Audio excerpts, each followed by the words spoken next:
Hello student, आपका मेरे YouTube channel complete physics में पुनः वेलकम है। आज हम लोग अपने रिएक्शन मैकेनिज्म जो सेगमेंट पढ़ रहे हैं उसमें हमारा आज होगा पार्ट 3। पार्ट 1 में हमने पढ़ा बॉन्ड फिजन कैसे होता है, इंडक्टिव इफेक्ट के बारे में पढ़ा। पार्ट 2 में हम लोग पढ़े मेसोमेरिक इफेक्ट। पार्ट 3 में हम लोग पढ़ेंगे रेजोनेंस इफेक्ट। ठीक है, या रेजोनेंस का एक और नाम है रेजोनेंस इफेक्ट का मेसोमेरिज्म।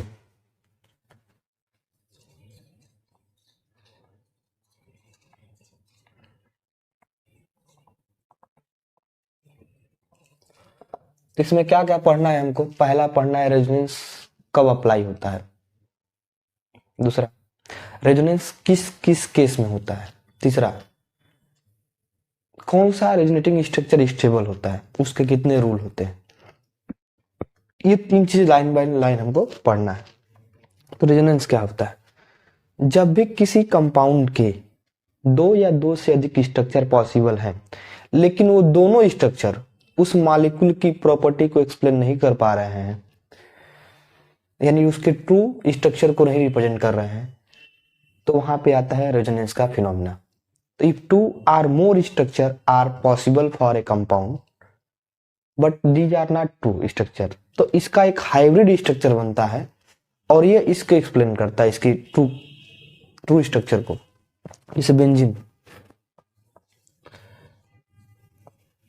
एक ही स्ट्रक्चर हो सकता है, एक ही हो सकता है, तो इन दोनों का एक रेजोनेंस हाइब्रिड आता है।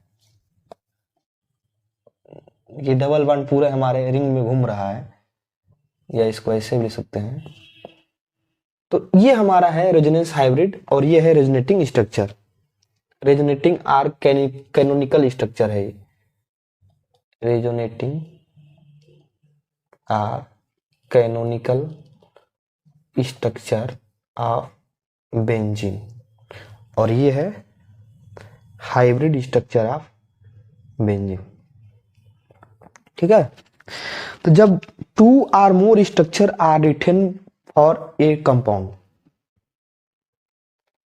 but no one can be represent it correctly, then resonance concept of resonance is established। जब किसी भी कंपाउंड के दो या दो से अधिक स्ट्रक्चर लिखे जा सकते हैं लेकिन वो ट्रू कंपाउंड को एस्टेब्लिश नहीं करे, एक्सप्लेन ना करे, तब हम लोग रेजोनेंस का फिनोमेना अप्लाई करते हैं। तो पहला है कंडीशन क्या है। ठीक है, कंडीशन क्या है रेजोनेंस का?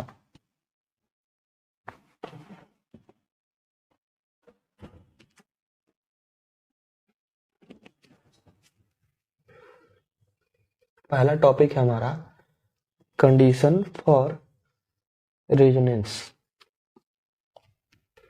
तो सबसे पहला बेसिक कंडीशन है कि system must be conjugated. System में कंजुगेशन होना चाहिए। कंजुगेटेड वही double single double, double single lone pair, double single negative charge, तो कंजुगेटेड होना चाहिए। दूसरा कंडीशन है कि सिस्टम मस्ट बी कोप्लेनर, समतली होना चाहिए, एक ही प्लेन पे होना चाहिए। सिस्टम जो है उसके जितने भी एटम हैं, मॉलिक्यूल में जितने भी एटम हैं वो एक ही प्लेन पे होने चाहिए। यानी ये हमारा कंपाउंड है तो इसके प्लेन के अगल बगल या प्लेन से बाहर कोई एटम नहीं होने चाहिए, या वो सिस्टम कोप्लेनिटी ऑक्युपाई करे, या तो वो ऑलरेडी कोप्लेनर हो या कोप्लेनिटी ऑक्युपाई करे, तो हम कह सकते हैं कि उसमें रेजोनेंस अप्लाई हो सकता है।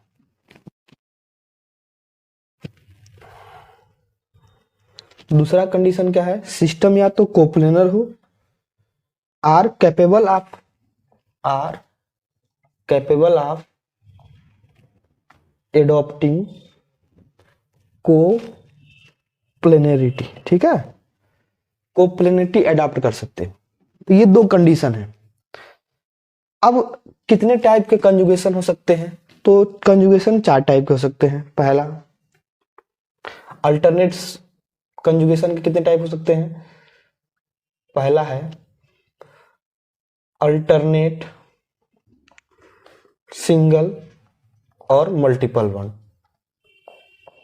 जो ये है जैसे 1,3-ब्यूटाडाइन में इसमें हो गया, ठीक है, या 1,3,5 double single double single double single double single double double single double single double 1,3,5 हेक्साट्राइन या बेंजीन हो गया, ठीक है।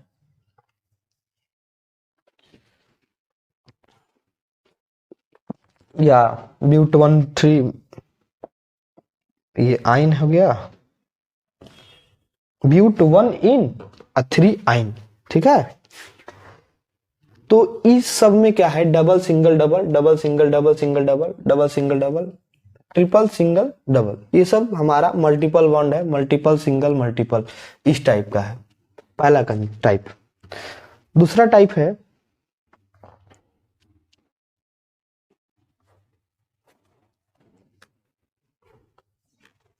नॉन बॉन्डेड इलेक्ट्रॉन पेयर और फिर मल्टीपल बॉन्ड, यानी लोन पेयर और मल्टीपल बॉन्ड, ये वाला, ठीक है।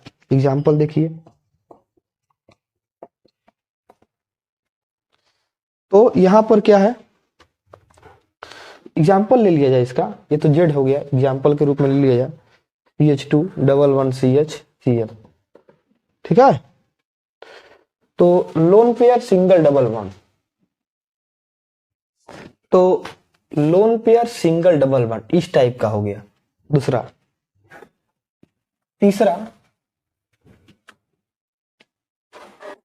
तीसरा क्या है कि ऐसे मॉलिक्यूल या आयन जिनके पास एक बॉन्डेड एटम हो और एक लोन पेयर हो, उस बॉन्डेड एटम पे इलेक्ट्रॉन डिफिशियंसी हो, यानी उसका ऑक्टेट न कंप्लीट हो।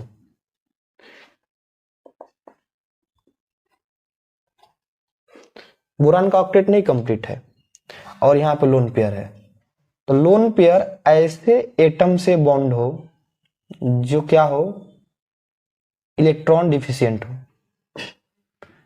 ठीक है। या एक और तरीके से कह सकते हैं,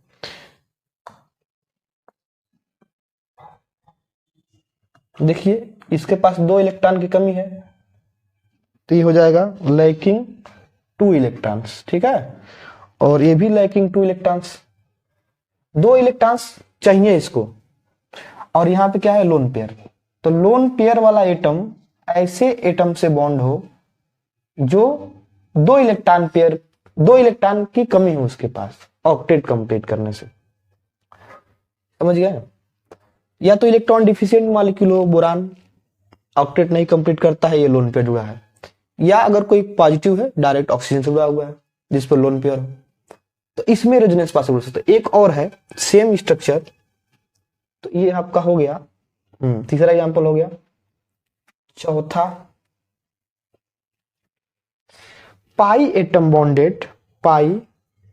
bonded atom to an atom lacking a pair of electron, यानी पाई बॉन्ड सिस्टम हो। इसका एग्जांपल हम देखिए यहां बता रहे हैं, CH2 double 1 CH BH2। Pi electron system ऐसे एटम से बॉन्ड हुआ है जिसके पास इलेक्ट्रॉन पेयर लैक है, कम है। और एग्जांपल देख लीजिए, CH2 CH डबल 1 CH2, ये पाई इलेक्ट्रॉन सिस्टम ऐसे एटम से बॉन्ड है जिसके पास 2 इलेक्ट्रॉन की कमी है। तो रेजोनेंस जो होते हैं, क्या होता है कि जब किसी मॉलिक्यूल कंपाउंड आयन के 2 या 2 से अधिक स्ट्रक्चर, या किसी मॉलिक्यूल की बात करें 2 या 2 से अधिक स्ट्रक्चर पॉसिबल हो, बट दोनों स्ट्रक्चर या 2 से अधिक जितने भी स्ट्रक्चर हैं वो उस मॉलिक्यूल के ट्रू स्ट्रक्चर को एक्सप्लेन ना कर पाए, तब जाकर रेजोनेंस का फिनोमेना अप्लाई होता है और उसका एक हाइब्रिड स्ट्रक्चर आता है जो ट्रू उसके प्रॉपर्टी को एक्सप्लेन करता है। रेजोनेंस किन किन केस में होता है, तो 2 उसका प्राइमरी कंडीशन है। पहला, कंजुगेशन होना चाहिए। दूसरा, must be coplanar, system coplanar होना चाहिए, समतली होना चाहिए, या एडॉप्ट टू कोप्लेनर। अब कंजुगेशन कितने टाइप का हो सकता है, तो कंजुगेशन 4 टाइप का हो सकता है। पहला, double single, multiple pi bond और सिग्मा बॉन्ड। दूसरा, डबल सिंगल लोन पेयर, ठीक है। बॉन्डेड इलेक्ट्रॉन पेयर से मल्टीपल बॉन्ड जुड़ा हो, लोन पेयर से सिंगल, फिर आपका मल्टीपल बॉन्ड, या हमारा लोन पेयर वाला एटम ऐसे एटम से बॉन्ड हो जिसके पास 2 इलेक्ट्रॉन की कमी हो। बोरान जो है इलेक्ट्रॉन डिफिशिएंट एटम है, ऑक्टेट नहीं कंप्लीट होता। यहां देखिए लोन पेयर ऐसे कार्बन जुड़ा है जिसके पास 2 इलेक्ट्रॉन कम है ऑक्टेट कंप्लीट करने के, प्लस चार्ज है।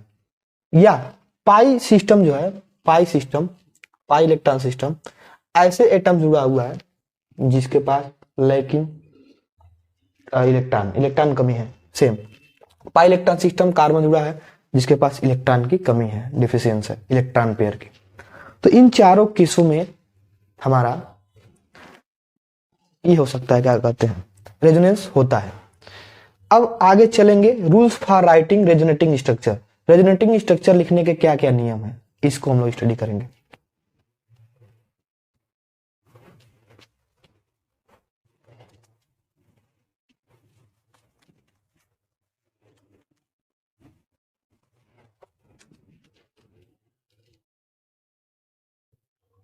तो हेडिंग है, अगला हेडिंग, तो रूल्स फॉर राइटिंग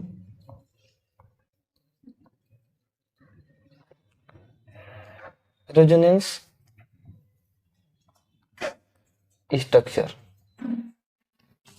4 नियम है इसके, ए बी सी डी। सबसे पहला है कि resonance involves movement of electron.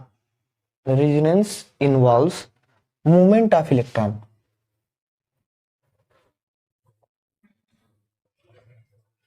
यानी इसमें इलेक्ट्रॉन मूव करता है।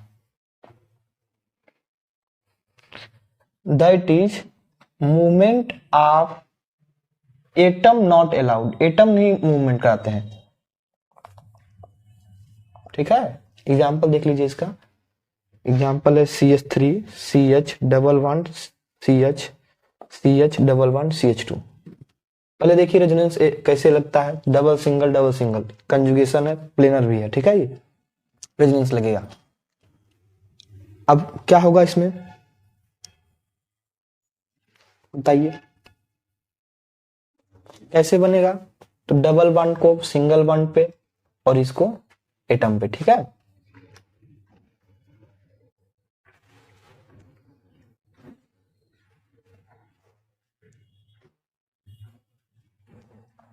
तो ये हो जाएगा आपका। अच्छा, आप एक आगे और भी रूल है कि इलेक्ट्रॉन जो होता है वह मोर इलेक्ट्रोनेगेटिव एलिमेंट की ओर शिफ्ट करता है। तो इसमें इधर नहीं शिफ्ट करेगा क्योंकि CH2 जो होती है उसकी इलेक्ट्रोनिटी ज्यादा होती है CH के मुकाबले, तो ये इधर शिफ्ट करेगा, ठीक है। तो ये आपका हो गया, इस पर आ गया प्लस चार्ज, जहां से इलेक्ट्रॉन गया, और ये सिंगल बॉन्ड हो गया, यहाँ पे इलेक्ट्रॉन आ गया तो डबल बॉन्ड हो गया, और इस पर इलेक्ट्रॉन आ गया तो ये हो गया माइनस। ऐसे होता है, ओनली इलेक्ट्रॉन डिस्प्लेसमेंट अलाउड होता है इसमें। आपका छूट गया क्या, 1 2 3 4 5, 1 2 3 4, रुकिए, CH3 CH, ठीक है, फिर ACH छूट गया ये वाला, CH3 CH ये टूट गया, फिर CH से यहाँ पे CH, अच्छा एक मिनट रुकिए, CH3 CH ये वाला बॉन्ड यहाँ गया, तो 1 2 3 चौथा के बीच में आ गया आपका डबल बॉन्ड CH, और यहाँ पे आ गया आपका माइनस। तो only movement of electron is allowed, movement of atom is not allowed, पहला कंडीशन। दूसरा रूल है, जितने भी रेजोनेटिंग स्ट्रक्चर हैं उनका लेविस डॉट स्ट्रक्चर करेक्ट होना चाहिए, मतलब ऑक्टेट रूल वायलेट नहीं होना चाहिए, ठीक है।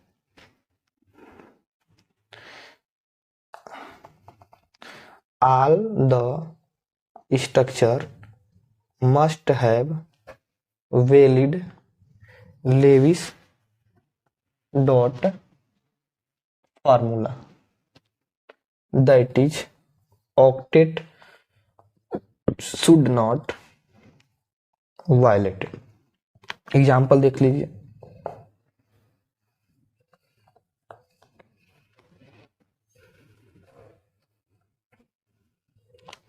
अगर इसमें आप करा रहे हैं, क्योंकि इसमें रेजोनेंस पॉसिबल ही नहीं है, रेजोनेंस ही नहीं है, इसमें नहीं पॉसिबल है, ठीक है। लोन पेयर अगर यहाँ शिफ्ट करा रहे हैं बाय द वे आप, तो ये आ गया आपका,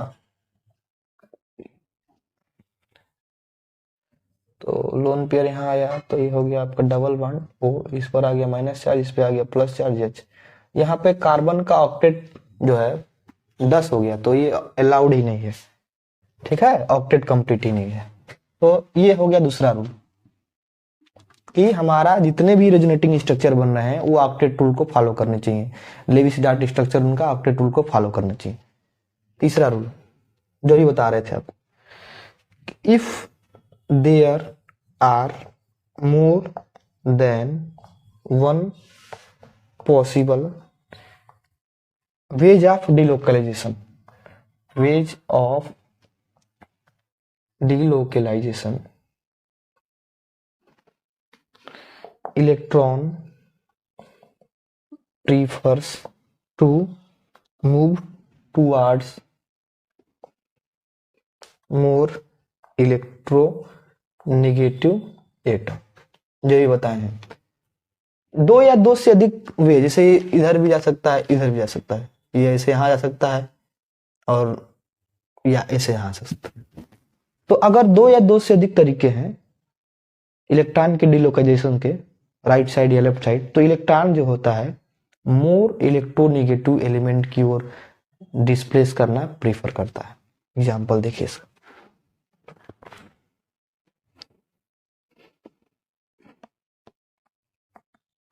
ठीक है।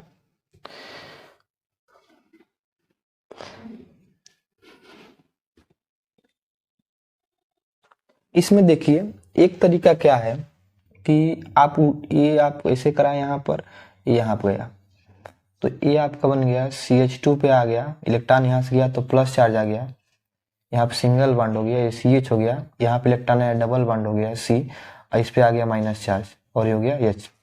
एक इसको उल्टा कराएं, इसी को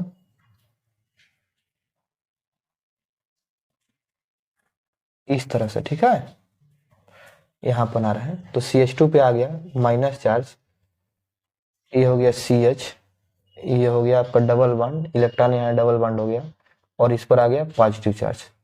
तो ये नॉट अलाउड है, ठीक है, नॉट अलाउड। क्यों?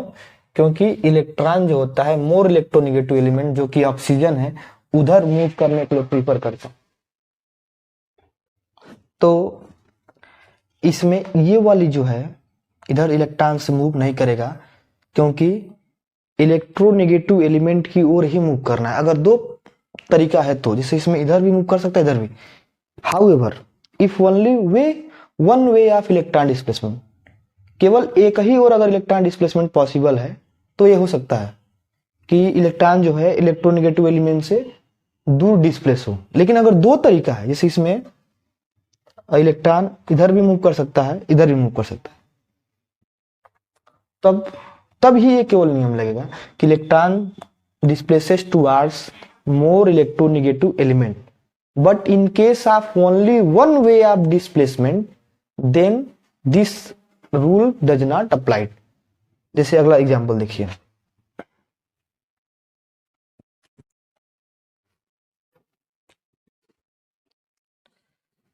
CH2 double bond CHO CH3, ठीक है। अब इसमें जो है इलेक्ट्रॉन जो है डिस्प्लेस किधर करेगा, लोन पेयर से इलेक्ट्रॉन डिस्प्लेस होता है, इधर डिस्प्लेस होगा, लोन पेयर से इलेक्ट्रॉन पर डिस्प्लेस होता है तो ये इधर गया और यहां गया, ठीक है। ये ओनली वन वे है इसमें, ये नहीं कि ये यहां जाएगा तो ये नहीं, ये नहीं। तो ये आपका हो गया, इस पर आ गया आप पर माइनस चार्ज, यहाँ पर आ गया CH, यहाँ आ गया डबल बॉन्ड, O पे प्लस आ गया और मिथाइल, अलाउड है। अगर आप बाय द वे गलती से डबल बॉन्ड से मूव करा रहे हैं कि डबल बॉन्ड से यहां गया और ये यहाँ आया, तो CH2 plus CH double bond O plus CH3 not allowed है। क्यों नॉट अलाउड है? क्योंकि ऑक्टेट इसका ज्यादा हो गया, ठीक है, ऑक्टेट नॉट अलाउड। तो अगर ओनली वन वे है, जैसे इसमें हमारा, इसीलिए इलेक्ट्रॉन जो होता है लोन पेयर से शिफ्ट करता है, लोन पेयर से मल्टीपल बॉन्ड की ओर शिफ्ट करता है इलेक्ट्रॉन। तो लोन पेयर से जो इलेक्ट्रॉन है वो पाई बॉन्ड की ओर शिफ्ट करता है, ओनली वन वे, याद कर लीजिए। इधर से नहीं होगा, इधर से हो रहा है, देखिए वायलेशन ऑफ ऑक्टेट लॉ। तो ये आपका कौन सा नियम? तीसरा नियम था ना। एक नियम और है, एक नियम ये है कि जो बताए थे आपका सेकेंड कंडीशन, कि जो एटम डिलोकलाइजेशन में भाग ले रहे हैं हम, मस्ट बी प्लेनर, प्लेनर होने चाहिए, एक प्लेन होने चाहिए। चौथा नियम है।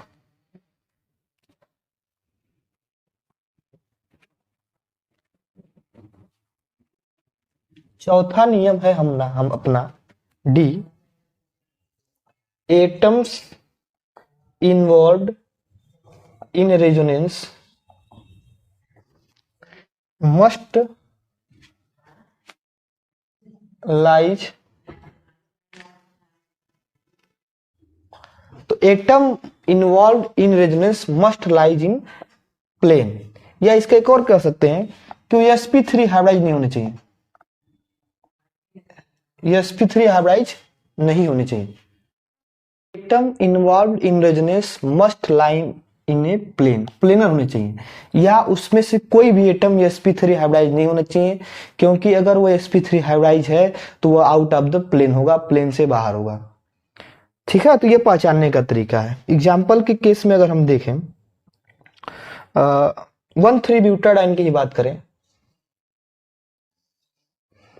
ये 1,3-ब्यूटाडाइन है, इसमें ये वाला है डबल सिंगल डबल, ठीक है। इसमें जो सारे पाई वाले जो हमारे हैं सर, वो सब एक प्लेन में है सब, ठीक है, एक प्लेन में है।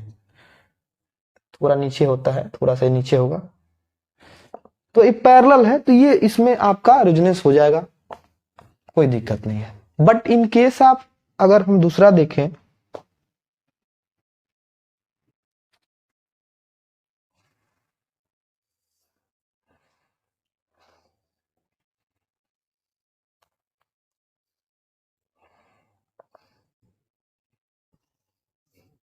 ये देखिए, अगर यहां पे देखिए तो ये sp3 हाइब्रिडाइज है।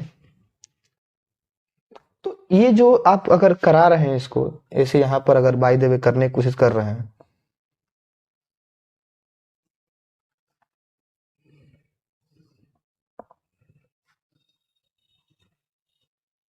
यहाँ पर डबल बॉन्ड आ गया, ये नॉट अलाउड है, ठीक है, नॉट अलाउड। क्यों नहीं है? क्योंकि जो इसका ऑर्बिटल है वो प्लेन से बाहर है, इसका जो हाइड्रोजन होगा यहाँ का वो आउट ऑफ द प्लेन होगा, या ऑर्बिटल जो है जो इसमें पार्टिसिपेट कर रहा है वो प्लेन से बाहर होगा।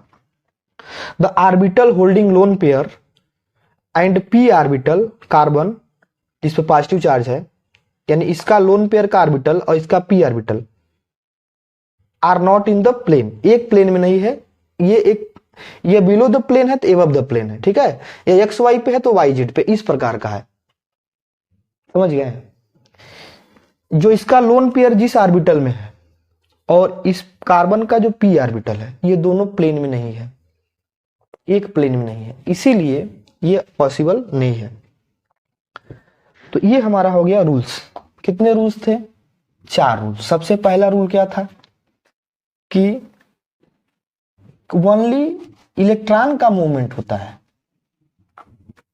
Movement of electron only possible, movement of atom does not possible. दूसरा, does not violate the octet rule, octet rule का वायलेशन नहीं होना चाहिए किसी भी रेजोनेटिंग स्ट्रक्चर में। तीसरा, कि अगर इलेक्ट्रॉन डिस्प्लेस 2 तरीके से कर सकता है, इधर जा सकता है या इधर जा सकता है, तो इलेक्ट्रॉन डिस्प्लेस करेगा टुवर्ड्स द ऑक्सीजन या electronegative element, fluorine, chlorine, oxygen, nitrogen, इसकी ओर।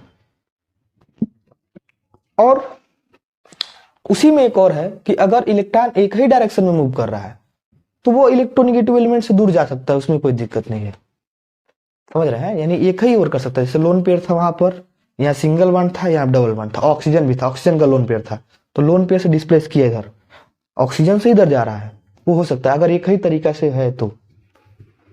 अब हम लोग स्टेबिलिटी देखेंगे कि किस रेजोनेटिंग स्ट्रक्चर की स्टेबिलिटी ज्यादा है, सेम है, इसकी बात करेंगे अब।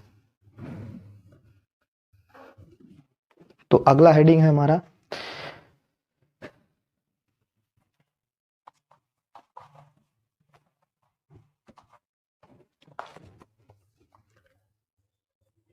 तो अगर वेरियस रेजोनेटिंग स्ट्रक्चर है तो कौन स्टेबल होगा। तो पहली बात, जितने भी कंजुगेटेड सिस्टम है उनकी जो रेजोनेटिंग स्ट्रक्चर होगी, जितने भी हैं उनकी पोटेंशियल एनर्जी लगभग सेम होगी, या सेम होगी या लगभग सेम होगी। बट अगर हम दो डिफरेंट लिख रहे हैं, यानी अगर रेजोनेटिंग स्ट्रक्चर इक्विवेलेंट है तब तो उनकी पोटेंशियल एनर्जी सेम होगी, लेकिन अगर रेजोनेटिंग स्ट्रक्चर इक्विवेलेंट नहीं है तो उनकी पोटेंशियल एनर्जी अलग अलग हो सकती है, तब उसमें स्टेबिलिटी देखा जाता है कि कौन ज्यादा स्टेबल है। तो जिसकी एनर्जी कम होगी वो स्टेबल होगा, लेकिन उस स्टेबिलिटी को देखने के लिए कुछ रूल्स होते हैं। तो पहले स्टेटमेंट पे ध्यान दीजिए। स्टेटमेंट क्या है, for a conjugated system all the resonant structure have either same potential energy, or a resonance structure all the resonating structure should have same potential energy or have same potential energy। ठीक है, if the resonance structure are equivalent, अगर जितने भी resonating structure हैं equal हैं तो उनकी potential energy equal होगी। बट अगर कई प्रकार के रेजोनेटिंग स्ट्रक्चर हैं तो उनकी पोटेंशियल एनर्जी अलग हो सकती है, तो पोटेंशियल अलग होगी तो स्टेबिलिटी भी डिफरेंट होगी। तो उसके लिए कुछ रूल्स हैं। पहला रूल्स हम जा रहे हैं बताने, कुछ रूल्स क्या आपको बता दे रहे हैं, इसके 5 रूल्स हैं। कितने रूल्स हैं? 5 रूल्स। पहला रूल हम बता रहे हैं,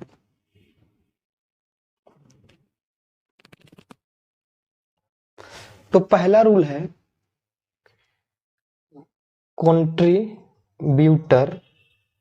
contributors with more covalent bond are more stable than others with fewer covalent bond। यानी किसी रेजोनेटिंग स्ट्रक्चर में अगर ज्यादा कोवलेंट बॉन्ड है तो वह रेजोनेटिंग स्ट्रक्चर ज्यादा स्टेबल होगा in comparison to that in which क्या है, लोअर कोवलेंट बॉन्ड है। जैसे एग्जांपल 1,3-ब्यूटाडाइन का देखेंगे हम लोग।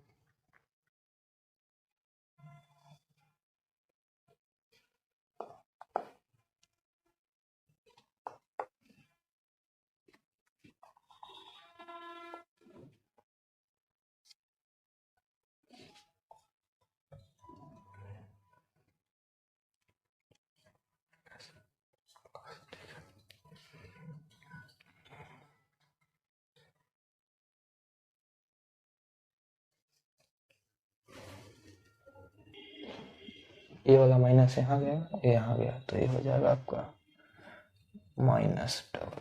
इसमें देखिए 2 कोवलेंट बॉन्ड है, इसमें एक कोवलेंट बॉन्ड है, इसमें एक कोवलेंट बॉन्ड है, 3 स्ट्रक्चर दे रहे हैं, 1 2 3। तो ये वाला जो है मोर स्टेबल है क्योंकि इसमें ज्यादा कोवलेंट बॉन्ड है। ठीक है, one has one extra covalent bond as double bond के रूप में, एक एक्स्ट्रा कोवलेंट बॉन्ड इसमें, तो इसकी जो हमारी रेजोनेंस हाइब्रिड होगी ये मोर स्टेबल होगी इन दोनों के मुकाबले। पहला रूल हो गया।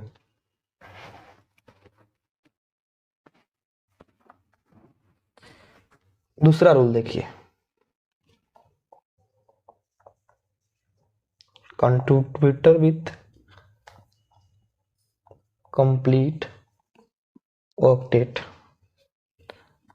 of all the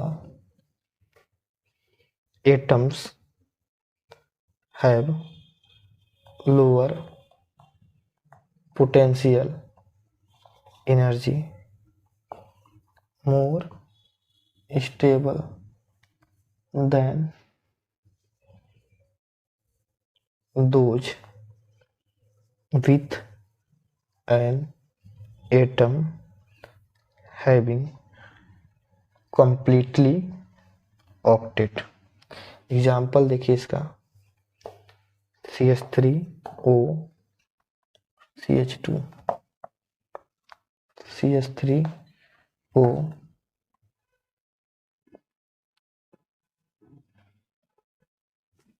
CH2, ठीक है।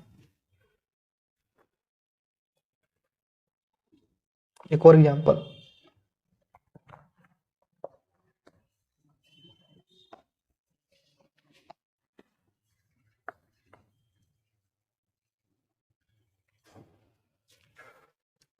तो ये रूल क्या कहता है, contributor with complete octet of all the atoms have lower potential energy. तो लोअर पोटेंशियल तो मोर स्टेबल होगा, more stable then those with an atom having completely octet.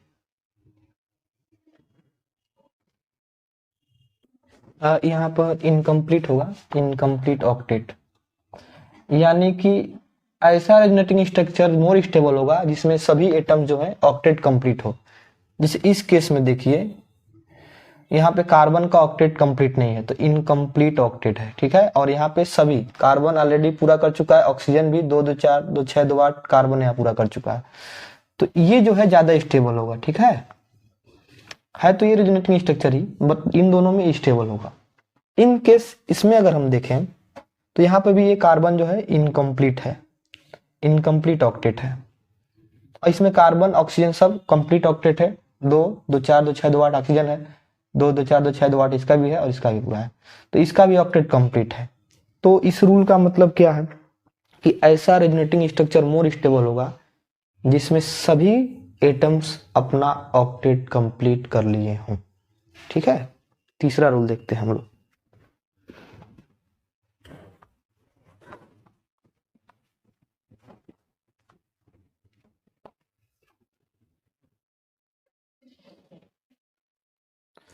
तो ऐसा रेजोनेटिंग स्ट्रक्चर जिसमें निगेटिव चार्ज जो होता है वह इलेक्ट्रोनेगेटिव एटम पे हो, या पॉजिटिव चार्ज जो है इलेक्ट्रो पॉजिटिव एटम पे हो, वो ज्यादा स्टेबल होते हैं। जैसे ये कंपाउंड है तो इसका ये यहाँ आया, ये यहाँ गया, ठीक है, ये यहाँ आया तो डबल बॉन्ड, ये यहाँ आया तो यहाँ पे आ गया डबल बॉन्ड, ठीक है। और ये आपका डबल बॉन्ड, और ये डबल बॉन्ड आपका इस पे चला गया तो क्या आ गया, माइनस चार्ज, ये स्ट्रक्चर आ गया। या ये यहां से यहां गया और ये यहां गया तो ये वाला स्ट्रक्चर आ गया। तो इस स्ट्रक्चर में ऑक्सीजन के ऊपर माइनस चार्ज है तो ये स्ट्रक्चर हमारा मोर स्टेबल होगा, ठीक है। यही ये रूल कहता है। एक और हम आपको एग्जांपल के थ्रू लिख के एक्सप्लेन करते हैं।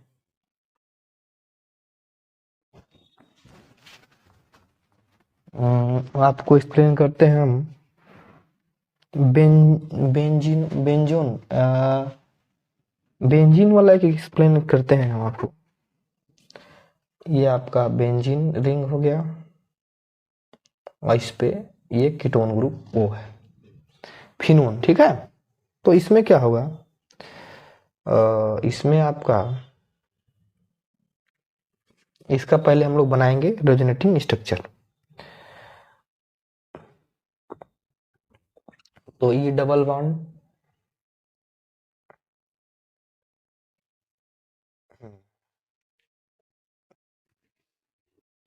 तो ऑक्सीजन के ऊपर माइनस चार्ज जो है यहाँ आएगा और ये यहाँ जाएगा, तो ये बन गया पहला आपका डबल बॉन्ड O आ गया, इस पर आ गया माइनस चार्ज और ये हो गया, ठीक है। फिर मूव करेगा, फिर ये यहाँ आएगा, ये यहाँ जाएगा, तो ये हो गया यहाँ डबल बॉन्ड आ गया, यहाँ माइनस चार्ज A और O, फिर ये यहाँ जाएगा और यहाँ आएगा, तो ये हो गया आपका माइनस, यहाँ पे आ गया पैरा पे आर्थो पर, और डबल बॉन्ड यहाँ, फिर ये यहाँ गया, फिर यहाँ चला गया, तो आपका आ गया डबल बॉन्ड यहाँ पे आ गया, एरोमेटिसिटी फिर प्राप्त कर लिया ये, और O पे माइनस। तो ये पहला स्ट्रक्चर हो गया, ये दूसरा स्ट्रक्चर हो गया, ये तीसरा स्ट्रक्चर हो गया, चौथा हो गया और पांचवा हो गया। पहला और पांचवा जो है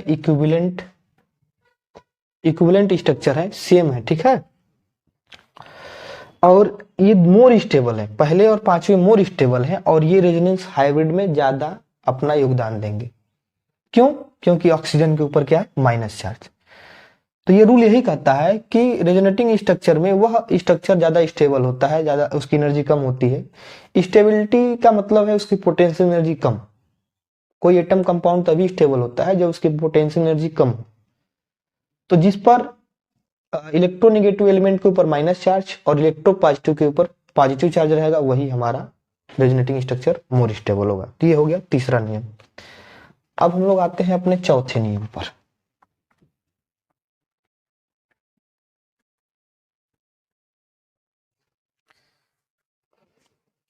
अगर किसी रेजोनेटिंग स्ट्रक्चर लिख रहे हैं, हमको इक्विवेलेंट मिला, जैसे अभी यहाँ पहला और पांचवा दोनों इक्विवेलेंट था, तो इक्विवेलेंट रेजोनेंस जो है, कंट्रीब्यूटर्स जो है हैव इक्वल पोटेंशियल एनर्जी। अभी बताए हम आपको उनकी पोटेंशियल एनर्जी क्या होती है, इक्वल होती है। पीई मतलब potential energy, makes equal contribution to resonance hybrid, ठीक है। ये तो अभी बता चुके हैं। जो पहला था पांचवा था, दोनों की रेजोनेटिंग स्ट्रक्चर इक्वल थी, तो रेजोनेंस हाइब्रिड उनकी पोटेंशियल एनर्जी भी इक्वल होगी, स्टेबिलिटी भी इक्वल होगी, तो रेजोनेंस हाइब्रिड में इक्वल कंट्रीब्यूशन उनका जाएगा। जैसे एग्जांपल में देख लीजिए, ये वाला एग्जांपल एक और, ठीक है। ये शिफ्ट होगा, यहाँ पे आ जाएगा प्लस, यहाँ पे आ जाएगा, तो CH2 प्लस CH11 CH2, दोनों सेम है, रेजोनेंस हाइब्रिड इक्विवेलेंट है।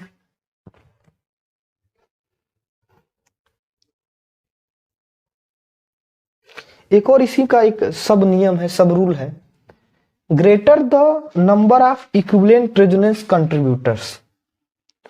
किसी मॉलिक्यूल या आयंस में इक्विवेलेंट रजिस्टर, जो इक्विवेलेंट रेजोनेटिंग स्ट्रक्चर है, उनका नंबर ज्यादा होगा, तो मॉलिक्यूल या आयन मोर स्टेबल होगा। यानी किसी हम मॉलिक्यूल या आयन या कंपाउंड का रेजोनेटिंग स्ट्रक्चर लिख रहे हैं और उसमें इक्विवेलेंट रजिस्टर या इक्विवेलेंट जो रेजोनेटिंग स्ट्रक्चर्स हैं वो ज्यादा हैं। जैसे इसमें 2 ही है, अभी इसके पहले में 2 था, किसी में 3 हो गया, तो वो ज्यादा स्टेबल होगा किसी अन्य के मुकाबले। इसका रूल है। जैसे एग्जांपल देखिए,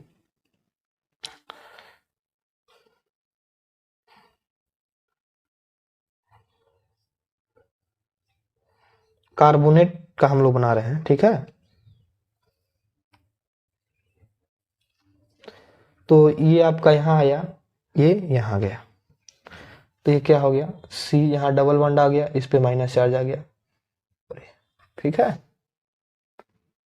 या फिर ये यहाँ गया और यहाँ आ गया, तो C यहाँ पे आ गया माइनस चार्ज, यहाँ डबल बॉन्ड आ गया, तो तीनों सेम है। देखिए यहाँ पे डबल 2 निगेटिव, यहाँ पे डबल 2 निगेटिव ऑक्सीजन के ऊपर,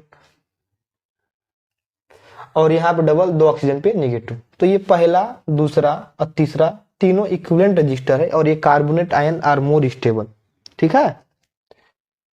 इसी तरह सल्फेट आयन जो होते हैं उनका 4 रेजोनेटिंग स्ट्रक्चर बनता है, इक्विवेलेंट होता है चारों। इसके तो 3 इक्विवेलेंट हैं। एक होता है सल्फेट आयन,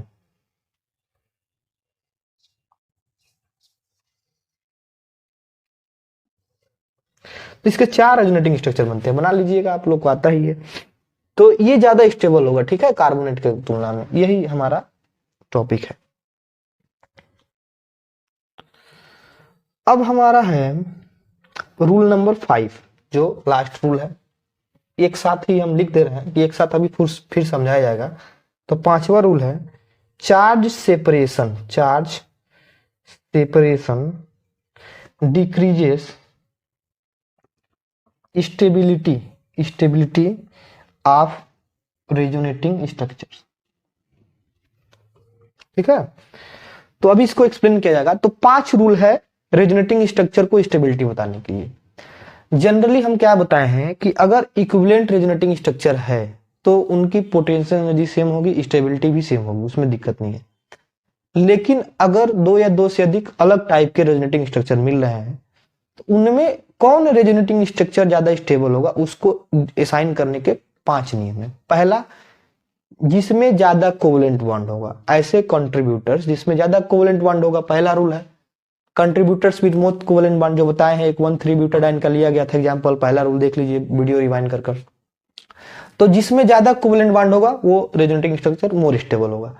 दूसरा है कि जिसमें सभी एटम्स के ऑक्टेट कंप्लीट होगा, इन कंपेरिजन टू किसी का ऑक्टेट कंप्लीट नहीं है तो वो वाला स्टेबल होगा, जिसमें सभी एटम्स का ऑक्टेट क्या हो, कंप्लीट हो। ठीक है। तीसरा रूल है रेजोनेटिंग स्ट्रक्चर जिसमें इलेक्ट्रोनेगेटिव एलिमेंट के ऊपर नेगेटिव चार्ज हो और इलेक्ट्रो पॉजिटिव एलिमेंट के ऊपर पॉजिटिव चार्ज हो, वो ज्यादा स्टेबल होगा। इसका भी एग्जांपल दिया गया है। चौथा रूल है कि अगर किसी मॉलिक्यूल में या आयन में अगर इक्विवेलेंट रेजोनेटिंग स्ट्रक्चर है तो उनकी स्टेबिलिटी भी इक्वल होगी, पोटेंशियल एनर्जी भी इक्वल होगी, और वो इक्वल रेजोनेटिंग हाइब्रिड स्ट्रक्चर में अपना योगदान देंगे, कंट्रीब्यूशन देंगे। इसका एक और सब रूल था, बताए हैं कि किसी मॉलिक्यूल या आयन में जितने ज्यादा इक्विवेलेंट रेजोनेटिंग स्ट्रक्चर होंगे, समान रेजोनेटिंग स्ट्रक्चर होंगे, वो मॉलिक्यूल उतना ही स्टेबल होगा। पांचवा है चार्ज सेपरेशन। इसका अभी एग्जांपल नहीं दिया गया है। तो चार्ज सेपरेशन अगर बढ़ता है तो हमारा उसकी स्टेबिलिटी घटती है। तो charge separation decreases the stability of resonating structure. इसको एक्सप्लेन करना है। तो अभी हम मिटका दे रहे हैं पहले। तो 1,3 ब्यूटाडाइन का हम लोग एग्जांपल ले रहे हैं, CH2 double bond CH CH CH। ठीक है, ये 1,3 ब्यूटाडाइन है। तो इसमें आपका ये तो पहला स्ट्रक्चर है। ठीक है। दूसरा स्ट्रक्चर अगर बॉन्ड शिफ्ट कराया जाए, ये वाला बॉन्ड शिफ्ट करा दिया गया तो आपका इस पर आ गया प्लस चार्ज, इस पर आ गया माइनस चार्ज। तो CH2 डबल बॉन्ड CH पे आ गया प्लस, इस पर आ गया CH2 पे माइनस। ठीक है, ये सेकेंड स्ट्रक्चर हो गया। या इसको यहाँ भेज दिए तो तीसरा स्ट्रक्चर मिलेगा आपको, CH2, ये यहाँ गया तो इस पर प्लस चार्ज आ गया CH2, ये हो गया CH, यहाँ आ गया डबल बॉन्ड CH, और ये हो गया आपका CH2। ठीक है, और यहाँ पर माइनस चार्ज है, ये तो आया तो प्लस खत्म हो गया। अब इसमें देखिए अगर सारा नियम लगाया जाए तो इसमें मोर कोवेलेंट बॉन्ड है। ठीक है, तो ये स्टेबल सबसे ज्यादा है। इन तीनों में सबसे ज्यादा स्टेबल कौन है? पहला, क्योंकि पहला नियम यही है कि ऐसा रेजोनेटिंग स्ट्रक्चर जिसमें ज्यादा कोवेलेंट बॉन्ड हो वो स्टेबल होता है। इक्विवेलेंट तो कोई नहीं है। दूसरा, इन दोनों में चार्ज देखिए बहुत पास है, यहाँ पे चार्ज बहुत दूर है। ठीक है, तो चार्ज सेपरेशन ज्यादा है। तो जब चार्ज सेपरेशन बढ़ेगी स्टेबिलिटी घटेगी, चार्ज सेपरेशन बढ़ेगी स्टेबिलिटी घटेगी। मतलब पहला मोर स्टेबल है, उसके बाद से दूसरा है, क्योंकि इसमें चार्ज सेपरेशन कम है, और सबसे कम स्टेबल इसमें कौन है? तीसरा। ठीक है, यही है पांचवा रूल हमारा। एक और एग्जांपल देख लिया जाए जिसमें सभी रूल्स अपना कंजस्ट हो जाए। एग्जांपल होगा आपका फिनॉल का। ठीक है, किसका एग्जांपल? फिनॉल का। फिनॉल का रेजोनेटिंग स्ट्रक्चर का।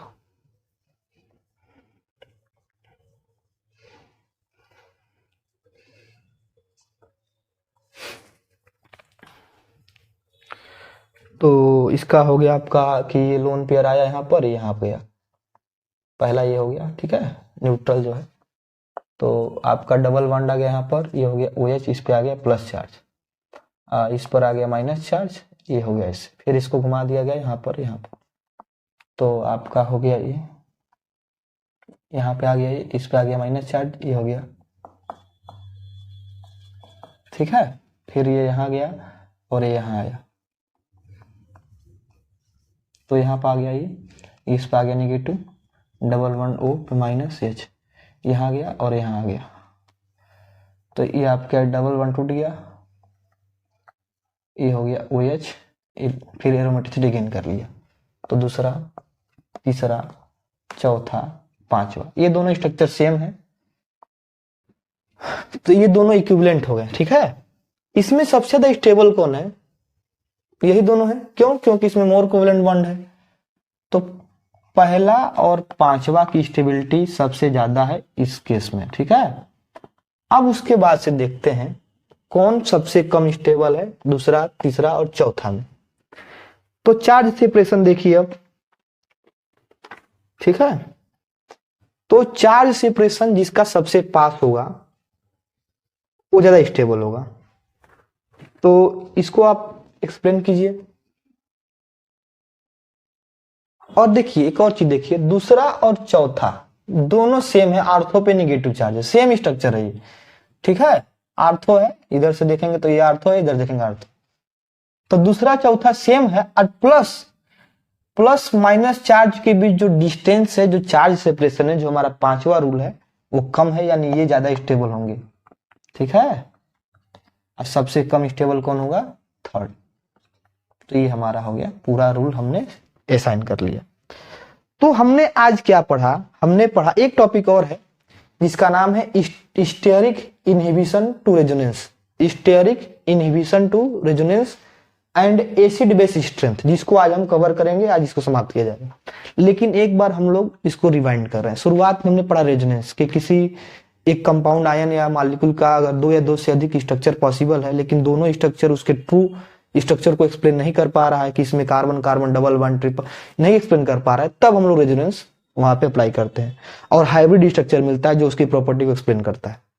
कंडीशन क्या था, पहला कंडीशन था मस्ट प्लेनर, जितने ऑर्बिटल एटम भाग ले रहे हैं रेजोनेंस में प्लेनर होने चाहिए, अर्थात sp3 हाइब्रिड ऑर्बिटल नहीं होना चाहिए उसमें, क्योंकि sp3 होता है आपका 108 108 डिग्री लमसम होता है, 109 डिग्री लमसम में टेट्राहेड्रल स्ट्रक्चर होता है, प्लेन से बाहर होता है। फिर दूसरा क्या था कि कंजुगेशन होना चाहिए, पहला रूल कह सकते हैं कंजुगेशन, दूसरा प्लेंटिक। कंजुगेशन का शायद 4 तरीका था, बताए थे, double single double, double single lone pair या लोन पेयर, और ऐसे एटम से बॉन्ड होना चाहिए जो इलेक्ट्रॉन डिफिशियंट हो, इलेक्ट्रॉन की कमी हो इलेक्ट्रॉन पेयर का, या पाई बॉन्ड से ऐसा एटम जुड़े जिसमें इलेक्ट्रॉन कमी हो, ये हो गया। फिर अगर किसी एक एटम के, एक मॉलिक्यूल की बात हो रहा है या आयंस की बात हो रहा है, कई रेजोनेटिंग स्ट्रक्चर पॉसिबल है, डिफरेंट, अगर इक्वल है तो उनकी पोटेंशियल एनर्जी इक्वल होगी, उनकी स्टेबिलिटी भी इक्वल होगी। लेकिन अलग अलग अगर रेजोनेटिंग स्ट्रक्चर पॉसिबल है तो उसमें ज्यादा स्टेबल कौन होगा, उसके लिए 5 रूल है। पहला रूल है contributors with more covalent bar are more stable, ऐसे जिसमें ज्यादा कोवेलेंट बॉन्ड है, जैसे इसमें और इसमें ज्यादा कोवेलेंट बॉन्ड है तो ज्यादा स्टेबल है। दूसरा है कि अच्छा, इलेक्ट्रॉन शिफ्ट का भी रूल बताया गया था उसमें, उस वाले में कि इलेक्ट्रॉन शिफ्ट किधर करता है, इलेक्ट्रोनेगेटिव एलिमेंट की ओर शिफ्ट करता है, या अगर इलेक्ट्रोनेगेटिव एलिमेंट दो तरीका से कर रहा है तो इलेक्ट्रोनेगेटिव एलिमेंट को शिफ्ट करेगा, उस रूल में था असाइनिंग में। इसमें दूसरा रूल क्या है कि ऑक्टेट जिसका कंप्लीट है रेजोनेटिंग स्ट्रक्चर, और जिसका ऑक्टेट नहीं कंप्लीट है, जिसका कंप्लीट है वो ज्यादा स्टेबल होगा। तीसरा क्या था रूल, तीसरा रूल था कि रेजोनेटिंग स्ट्रक्चर जिसमें इलेक्ट्रोनेगेटिव एलिमेंट पे नेगेटिव चार्ज और इलेक्ट्रोपॉजिटिव एलिमेंट पे पॉजिटिव चार्ज है वो ज्यादा स्टेबल होगा। चौथा नियम क्या था, चौथा नियम था कि अगर इक्विवेलेंट रेजोनेटिंग स्ट्रक्चर है तो उनकी पोटेंशियल एनर्जी इक्वल होगी और वो सेम कंट्रीब्यूशन करेंगे रेजोनेंस हाइब्रिड में, ठीक है। जैसे इसका रेजोनेंस हाइब्रिड क्या बनेगा, इसमें माइनस चार्ज पूरा रिंग में घूम रहा है, ठीक है, और ऐसे बनेगा, इसका रेजोनेंस हाइब्रिड है। तो इसमें इसका और इसका दोनों इक्वल है और ये दोनों इक्वल है, सेम कंट्रीब्यूशन होगा, ये चौथा रूल है। पांचवा रूल क्या है, चार्ज सेपरेशन, कि देखिए ये चार्ज बहुत पास है और ये चार्ज बहुत दूर है, तो चार्ज सेपरेशन बढ़ने पे स्टेबिलिटी घटेगी, यानी ये सबसे कम स्टेबल होगा इन पांचों में। तो ये हमारा हो गया रेजोनेंस टॉपिक समाप्त। एक टॉपिक है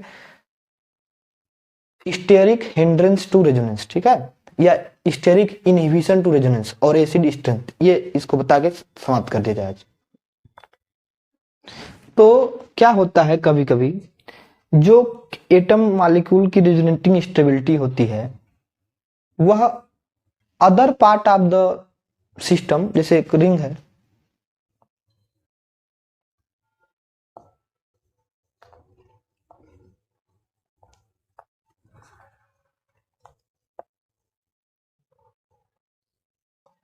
और एक और हमने बना दिया आपका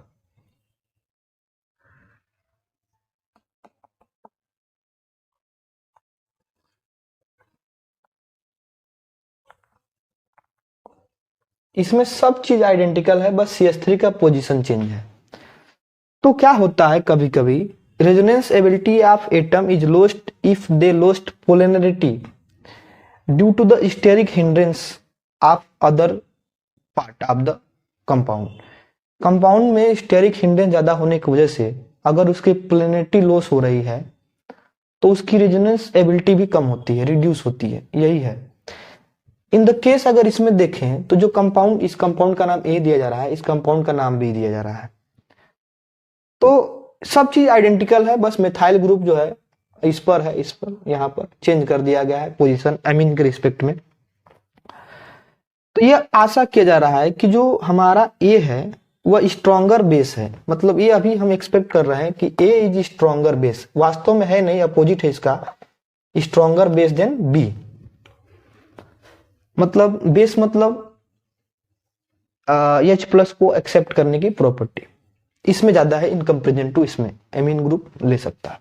बट अच्छा ये क्यों है? क्योंकि यहां पर आपका मिथाइल ग्रुप है, ठीक है, इंडक्टिव इफेक्ट लग रहा है, या माइनस आर इफेक्ट लग रहा है NO2 ग्रुप का, NO2 ग्रुप माइनस आर खींच रहा है तो H प्लस ले सकता है, या इंडक्टिव इफेक्ट वजह से इसमें पास में है, ठीक है, या दूर है। तो इसके वजह से हम ये आशा करते हैं कि, या ये सोच रहे हैं कि A is stronger base than B, inductive effect या इसका माइनस आर इफेक्ट, रिंग से इलेक्ट्रॉन को ये विड्रॉ करता है। तो minus R effect of NO2 group की वजह से चेंज हो जाता है, ठीक है। यहां पर NO2 ग्रुप जो है वह दो बल्की ग्रुप के द्वारा सराउंडेड है, और यहां पे NO2 ग्रुप जो है दो बल्की ग्रुप द्वारा सराउंडेड नहीं है। तो इसी फैक्ट के कारण क्या हो जाता है, इसको रिपल्सन को कम करने के लिए, इसमें रिपल्सन कम करने के लिए कि पास पास से रिपल करेगा एक दूसरे का, NO2 ग्रुप जो है वो प्लेन से बाहर चला जाता है,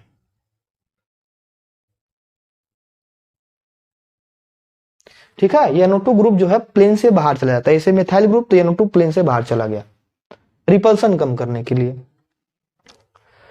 तो इसी इफेक्ट को हम लोग बोलते हैं स्टेरिक इनहिबिशन टू रेजोनेंस बोलते हैं।